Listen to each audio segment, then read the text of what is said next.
So we are starting the topic alcohols and phenols. First, we'll be revising a little bit about nomenclature, then physical properties and everything. Okay. So how do we give the names? We'll be seeing here. This is a bond line structure. यहाँ पे कितना carbon है देख लो, पहला carbon, दूसरा, तीसरा. तो I will give it the naming 1, 3. 3 है. सेकेंड पोजीशन में OH लगा हुआ है अल्कोहल. तो ये 3 है तो रूट वर्ड कितना होगा? कोई प्रीफिक्स है क्या? No prefix at all. Root word 3 carbon तो प्रोप. तो प्रोपैन ई नहीं लगाना है क्योंकि 2 पे अल्कोहल है तो 2 पे ऑल. ठीक है. इस केस में जब भी देखो ये केस एक ट्विस्ट केस है जहां पे एक एरोमेटिक ग्रुप भी अटैच्ड है एंड एक एलिफेटिक ग्रुप भी है. समझ गए? एलिफेटिक ग्रुप कौन सा? यहाँ पे कार्बन है, यहाँ पे कार्बन है, तो इसको 1 दो, इसको 2 दो, क्योंकि प्रायोरिटी में कौन जाएगा? अल्कोहल. तो 2 पे कौन लगा हुआ है? This is a phenyl group. What group? Phenyl. तो 2 फिनाइल, 2 कार्बन है, इथेन कहां पे लगा हुआ है?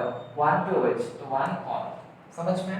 तो जब भी एलिफेटिक एंड एरोमेटिक के प्रायोरिटी किसको मिलेगा? एलिफेटिक. भले वो 2 कार्बन का हो, यहाँ 6 कार्बन है, तो एलिफेटिक से ही गिनते हैं. इस केस में OH यहाँ पे है तो फर्स्ट कार्बन, क्योंकि OH को कहाँ मिलना चाहिए? फिर 2 फिर 3. तो ये क्या है? प्रोपेन. ई नहीं लगाऊंगा, 1 पे ऑल, क्योंकि 1 पोजीशन में अल्कोहल लगा हुआ है. इस जगह में थोड़ा ध्यान से देखो, ये OH लगा हुआ है तो ये नंबर 1 कार्बन है, तुम्हारे हिसाब से होना चाहिए. बट OH इतना भी प्रायर नहीं है कि लॉन्गेस्ट चेन को हम लोग छोड़ दें. अगर इसको 1 देंगे तो 1 2 3 हो रहा है. बट हम लोग को किसको देखना है? Longest chain. लॉन्गेस्ट चेन कहां पे दिख रहा है? 1, फिर यहां पे क्या? 2, फिर यहां पे क्या? 3, फिर यहां पे 4. तो longest chain which one? This is my longest chain. समझ रहे हो? अगर लॉन्गेस्ट चेन है तो OH को क्या मिलना चाहिए? लिस्ट नंबर मिलना चाहिए. क्या मिलना चाहिए? लिस्ट. इधर से अगर करेंगे तो 1 2 3 मिल रहा है, इधर से करेंगे तो 1 के बाद 2. तो कौन सा लेंगे? ये 1, ये 2, ये 3, ये 4. तो 2 पे कौन है? मिथाइल भी है. 2 मिथाइल, क्योंकि वो प्रीफिक्स में आएगा. 2 मिथाइल क्या प्रीफिक्स में? फिर क्या है? 4 कार्बन मतलब ब्यूट. तो ब्यूटेन कौन से पोजीशन में? अल्कोहल 2 पे, तो ब्यूटेन 2 ऑल. समझ में? Next let's come to this video. यहां पे भी सेम है, OH है, बट OH वाले को 1 नहीं देंगे. OH को लिस्ट सब्स्टिट्यूएंट मिलना चाहिए, OH वाले को 1 नहीं. 1 किसको मिलता है? Carboxylic acid and aldehyde. CHO या तो COOH अगर होता है उसको 1 मिलना ही पड़ेगा, भले लॉन्गेस्ट चेन हो ना. इस केस में देखते हैं, ये पहला कार्बन है तो इसको 1, इसको 2, क्योंकि ये तो एरोमेटिक है. तो एरोमेटिक पे 1 पे कौन लगा हुआ है? फिनाइल. कौन? तो 1 फिनाइल. 2 ही है कार्बन तो क्या हो जाएगा? इथेन. और ऑल कहां पे लगा है? OH. तो पहले देखते हैं इथेन 1 ऑल. समझ गए? नेक्स्ट इस केस में डबल बॉन्ड को प्रायोरिटी मिलेगा कि OH को? OH is more prior than double bond. Longest chain कौन सा है? ये लॉन्गेस्ट चेन है आप लोगों का. This is my longest chain. तो मैं इधर से नहीं करूंगा 1 2 3 3 मिल रहा है OH को नहीं. OH को क्या मिलना चाहिए? लिस्ट, क्योंकि डबल बॉन्ड से ज्यादा प्रायर है. तो this is my 1, this is my 2, this is my 3, this is my 4. तो 1 2 3 4 ऐसा है. तो जब हम लिखेंगे ब्यूट है तो ब्यूट कहां पे डबल बॉन्ड है? 3 पे, तो ब्यूट 3 इन. तीसरे पे डबल बॉन्ड है ना, तो ब्यूट 3 इन EN. फिर कहां पे? 2 पे OH है, 2 ऑल. क्लियर? अब इस केस में देखो OH को ज्यादा प्रायोरिटी मिलना चाहिए कि नहीं मिलना चाहिए? मिलना चाहिए. तो इसको 1, ये साइक्लो दिख रहा है ना, साइक्लो ग्रुप, तो ये 1, ये 2, ये 3, ये 4, ये 5.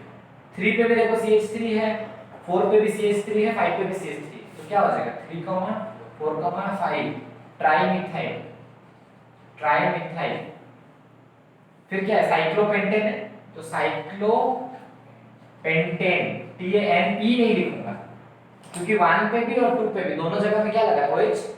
तो 1, 2 डाइऑल. दो तो OH है ना, तो 1 और 2 पे दोनों पोजीशन में, तो 1, 2 डाइऑल. ठीक है? Like physical properties. lower alcohols are liquid at room temperature,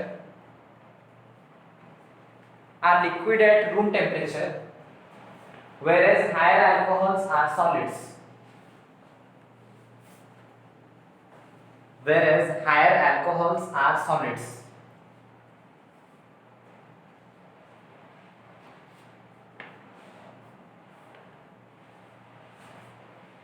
full stop. They have a distinct taste and smell. They have a distinct taste and smell. इसी में ही right. They have distinct taste and smell.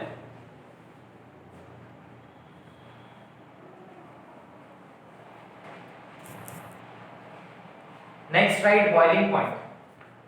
दूसरा property है boiling point.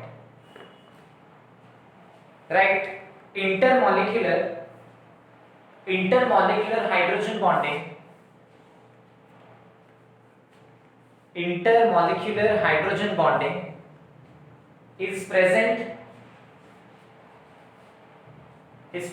between molecules of alcohol, is present between molecules of alcohol. Hence is present between molecules of alcohol. Hence the boiling point.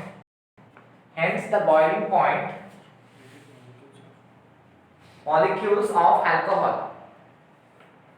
Hence the boiling point is high. Hence the boiling point is high. ठीक है. Next you write among isomeric alcohols. Among isomeric alcohols, the order of boiling point is. Among isomeric alcohols, the order of boiling point is primary alcohol greater than secondary alcohol greater than tertiary alcohol. Primary alcohol, जल्दी लिखो. Primary alcohol greater than secondary alcohol greater than tertiary alcohol.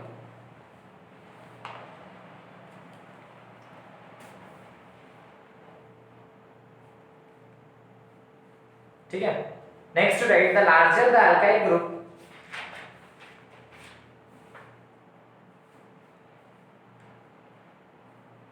the larger the alkyl group, comma, the larger the alkyl group, the greater is the chance of the molecule to become spherical. The larger the alkyl group, the greater is the chance. The greater is the chance of the molecule to become spherical. The greater is the chance of the molecule to become spherical. Hence decreasing the surface area as well as boiling point. Hence decreasing the surface area as well as boiling point. Hence decreasing the surface area as well as boiling point.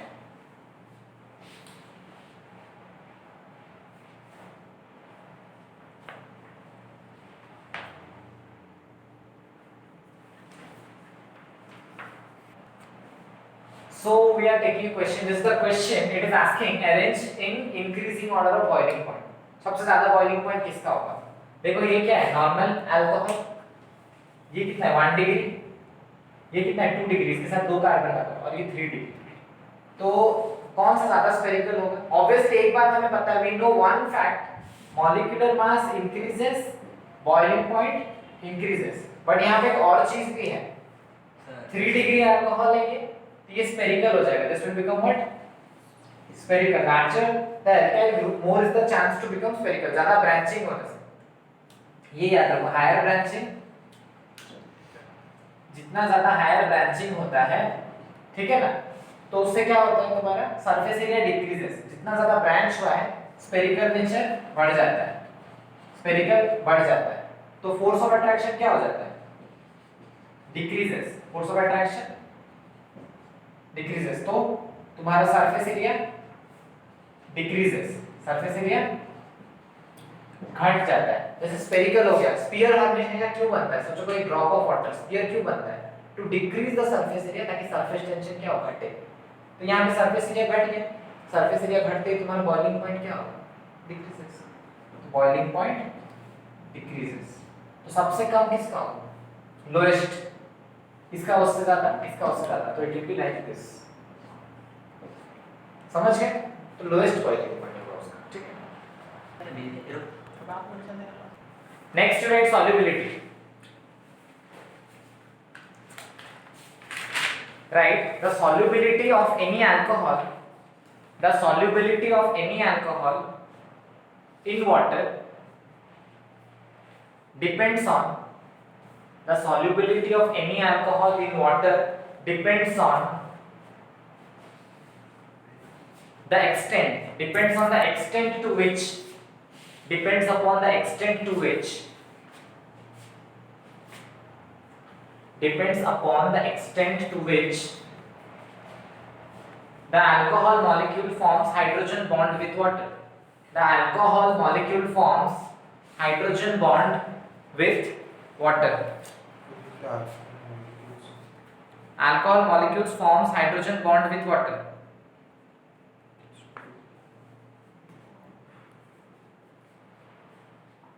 Right, in case of इसी में ही right, इसी में लिखो, in case of larger alkyl groups, the hydrophobic nature increases. In case of larger alkyl groups, the hydrophobic nature increases and hence the solubility decreases. Suppose मैं तुम लोगों को example दे रहा हूँ, बड़ा ग्रुप और छोटा ग्रुप, जैसे कि मान लो CH3OH, सपोज C2H5OH, C3H7OH, तो बड़ा ग्रुप कौन है? ये लार्जर अल्काइल ग्रुप है। ये अल्काइल ग्रुप सब होते हैं वाटर हेटिंग, तो यहाँ पे लिखना all alkyl groups are water resisting और water hating. All alkyl groups are water resisting और इट्स वाटर हीटिंग, नफरत करते हैं पानी से, तो obviously they will larger alkyl groups. अगर मैंने यहाँ पे तो चार्ट बना देता हूँ सिंपल, देखो alkyl groups larger, alkyl group larger मतलब वाटर हीटिंग क्या होगा? ज्यादा। वाटर हीटिंग अगर ज्यादा, पानी से नफरत ज्यादा, तो सॉल्युबिलिटी क्या हो जाएगा? कम। सॉल्युबिलिटी डिक्रीजेस, तो सबसे कम सॉल्युबल कौन? ये वाला, दिस इज मोस्ट सॉल्युबल, ठीक है ना। सब OH है, all can form hydrogen bonding. OH वाला हाइड्रोजन बॉन्डिंग वाला पार्ट समझ लो कैसा होता है, OH ऐसा है, 3 डॉट के साथ, समझ गए ना? This is hydrogen bonding. वापस कहीं पे कुछ इस तरह का हाइड्रोजन बॉन्डिंग होता है, ठीक है। वापस से तुम्हारा O के साथ ये रहेगा बॉन्ड, फिर तुम्हारा H, फिर ये O के साथ bond, it will continue like this, ठीक है ना। मतलब OH OH के बीच में हाइड्रोजन बॉन्डिंग हो रहा है, ठीक है। See, now I will be teaching you the general methods of preparation. पहला मेथड क्या है? Hydration of alkenes with dilute acid. Okay? ये dilute also you can use it or concentrated, but hydration का मतलब क्या होता है? Addition of water. क्या होगा? Addition of water. तो यहाँ पे डबल बॉन्ड दिख रहा है ना? I will do addition of water. ठीक है, बट कहाँ पे OH जाएगा जरा सोचो। OH यहाँ पे देने से बेटर है, क्योंकि यहाँ पे देखो CHR है, तो R भी इधर से भी दोनों तरफ से फीडिंग हो सकता है। क्योंकि जहाँ पे जैसे नॉर्मल केस में हम लोग क्या करते हैं, हमेशा मार्कोनिक group, the one which contains least number of hydrogen, यहाँ पे देखो 2 है, यहाँ पे 1, कम हाइड्रोजन है तो वहाँ पे क्या होगा? OH अटैच, तो इधर OH आएगा और इधर क्या आएगा? H, तो इसे become what?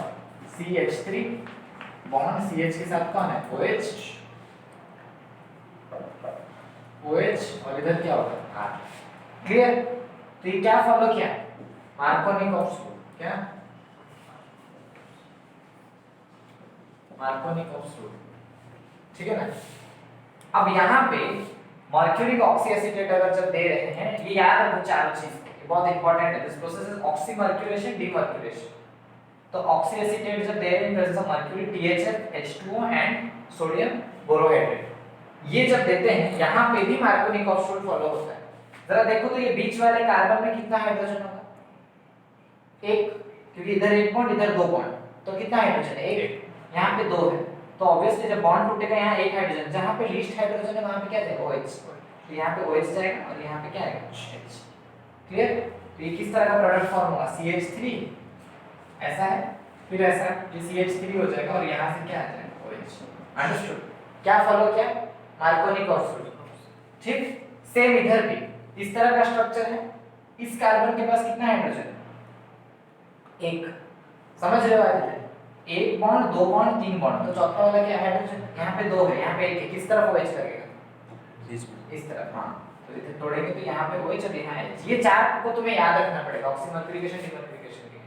Hg OSC2 THF H2O NaBH4। Okay, यहाँ पे वही फॉलो होगा। तो यहाँ पे क्या हो जाएगा? H3C फिर CH3, यहाँ पे ऐसे आया है, यहाँ से CH3 हो जाएगा और यहाँ से निकल के क्या? OH। क्योंकि इसके साथ बॉन्ड हुआ ना तुम्हारा OH। समझ गए? THF you asked me about, that is tetrahydrofuran। tetrahydrofuran। Furan और पायरन दो होता है। फ्यूरन स्ट्रक्चर इस तरह का, फ्यूरन उसको होता है, वो देख लेना एक बार, ठीक है ना? पेंटा स्ट्रक्चर होता है, पायरन स्ट्रक्चर दो होता है, furan and पायरन structure, that is tetrahydrofuran। tetrahydrofuran is this one. और खाली फ्यूरन अगर होता तो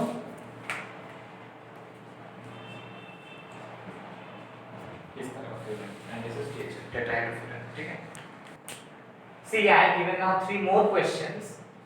Here we are using B2H6, ठीक है? बोरोहाइड्रेट जो है THF H2O2 पेरोक्साइड है। पेरोक्साइड होने से कौन सा रूल एप्लीकेबल होता है? Anti Markovnikov rule. सेम है, यहाँ पे भी एंटी मार्कोनिकॉफ रूल होगा, ठीक है? या तो खराश इफेक्ट। तो यहाँ पे एंटी मार्कोनिकॉफ रूल तब कहाँ किसके लिए लगता था? जब मैंने 11th के लिए पढ़ाया था, ब्रोमीन के लिए। ब्रोमीन के लिए वो खाली ब्रोमीन के लिए, बट यहाँ पे वाटर के OH के लिए भी लग सकता है। यहाँ पे जब बॉन्ड ब्रेक होगा, एंटी मार्कोनिकॉफ रूल क्या बताता है कि the nucleophile which has to be attached to किस साइड लगेगा? कंटेनिंग मोर हाइड्रोजन या ज्यादा स्टेबल जो होगा, तो कहाँ पे लगेगा? OH। इसके हिसाब से यहाँ पे OH और यहाँ पे H। तो इस थोड़ा अलग तरह का होगा। CH3 उल्टा देन मार्कोनिकॉफ रूल। तो यहाँ पे क्या हो जाएगा? नॉर्मल, यहाँ पे सिंगल बॉन्ड CH2 फिर उसके साथ OH। यहाँ पे दिखाने का जरूरत नहीं, हाइड्रोजन लगाएंगे तो दिखाने का जरूरत नहीं। Same goes for here. यहाँ पे अगर हम लोग करेंगे तो क्या होगा? बॉन्ड टूटेगा तो क्या? पेरोक्साइड है, तो OH इस तरफ, H इस तरफ, so it will be what? H3C CH3 OH। ठीक है? उसके बाद ये वाला है, यहाँ पे देखो खाली हाइड्रोनियम आयन दिया है। हाइड्रोनियम आयन का मतलब कौन सा वाला केस? अभी तो 3 मैंने पढ़ा है, कौन सा केस नहीं जाएगा? कौन सा केस है? 3 केस पढ़ा है ना? Hydroboration oxidation, oxymercuration demercuration and hydrolysis in presence of dilute acid. Hydration होगा इसमें। हां, ये hydration in presence of dilute acid, क्योंकि खाली H3O+ दिया है। H3O+ अटैच होने से पहले क्या होता है? सबसे पहले बॉन्ड क्लीव होता है। बॉन्ड क्लीव होने से, बॉन्ड क्लीव का मतलब क्या समझते हो? डायरेक्ट ऐसे नहीं कि नहीं हट लगा देना है। पहले मैंने जो केसेस पढ़ाए थे वहां पे रीअरेंजमेंट नहीं था। Here I will be teaching you the concept of rearrangement. हम लोग को लॉजिकली क्या पता है? OH किधर लगना चाहिए? लीस्ट हाइड्रोजन जहां लगता है। तो ऑब्वियसली यहाँ पे 2 है, यहाँ पे कितना है? 1। कितना है? 1। 3 बॉन्ड है तो 1 हाइड्रोजन है। तो अभी थोड़ा समझो, तुम अभी आराम से बोल दोगे कि OH किधर लगना चाहिए? इधर। OH माइनस होता है ना, तो OH माइनस होता है। पहले क्या होता है? बॉन्ड क्लीव होता है। OH माइनस का मतलब माइनस किसके पास गया होगा? प्लस के पास कि माइनस के पास? प्लस। तो ये जगह में प्लस होना चाहिए। तो पहले क्या होता है? स्टेप 1 ये इधर खींचता है, फिर न्यूक्लियो ये इधर खींचेगा तो क्या फॉर्म होगा? जरा देखना, मैं कहां पे करूं? यहां करता हूं। ये 5 था, 1 2 3 4 5, हां 5 था। फिर यहां ऐसा CH2,